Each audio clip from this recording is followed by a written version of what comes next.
Hi there, this is Ryan Blair, and in this message, we're going to talk about fearlessness. Specifically, how do you develop it? Well, it's a real simple question and answer exercise. You boldly go where others won't. You consistently lean into the things that you're afraid of doing, and you prove to yourself that your dreams are bigger and far more important than any fear. What is it that compels us? It compels each one of us to be fearful, to think and act like part of the herd, to live an entire lifetime with very little to show for it. Well, for the majority of us, it's really the desire for safety, for refuge and security. In short, it's the inclination to play it safe and to remain in the comfort zone. But the life you want, the truly magical life you want to experience, will only happen once you face your fears and actively work to get outside your comfort zone. It always has been this way, and it always will be this way.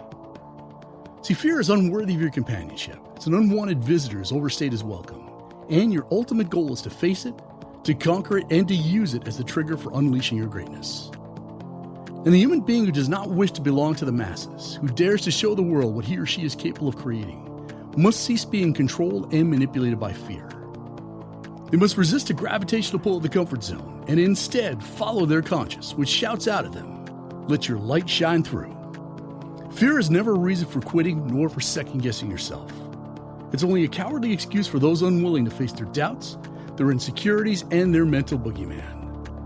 Therefore, your first duty in rising to meet a challenge is to conquer fear and the mental resistance that brings along with it.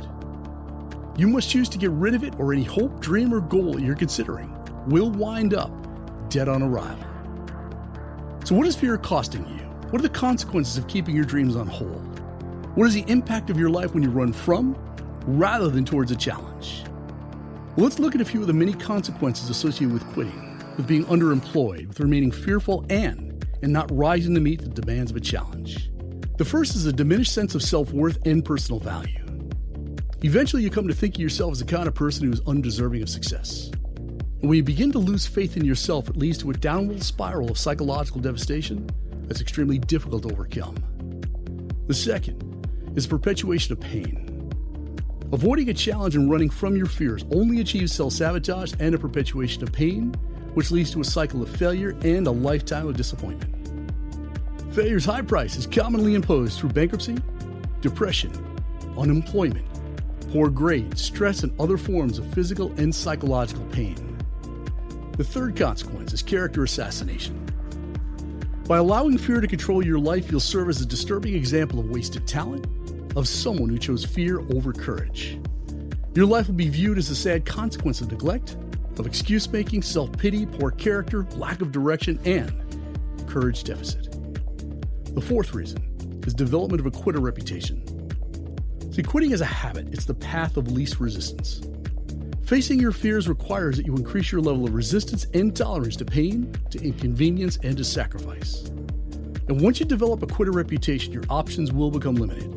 Your reputation will become questionable, and your future will be in serious jeopardy. And finally, number 5, you become a traitor. By refusing to face your fears, you by default choose to betray, to openly resist, and to rebel against opportunity and the chance for a better life. In effect, you become your own worst enemy, a real-life Benedict Arnold, your very own Judas Iscariot, as the greatest form of betrayal is betrayal of oneself. Fear of any type is a temperamental beast. It's built for a fight. It works to mentally wear you down and will not be vanquished quickly nor easily. That's why if you're ever going to find your greatness, you've got to expose yourself ruthlessly to the cold hand of death and feel the fear and the anxiety that's associated with that without trying to run away from it. Doing so will exhaust you, but it will grow you. And once you've confronted your mental boogeyman, you'll come to the understanding that everything you want to be, have, and do in life will only be found on the other side of fear. And that's a pretty darn good thing. And that is one of the many reasons why you're going to want to check out the 100-Day Challenge at 100daychallenge.com. Make it the very next thing you do.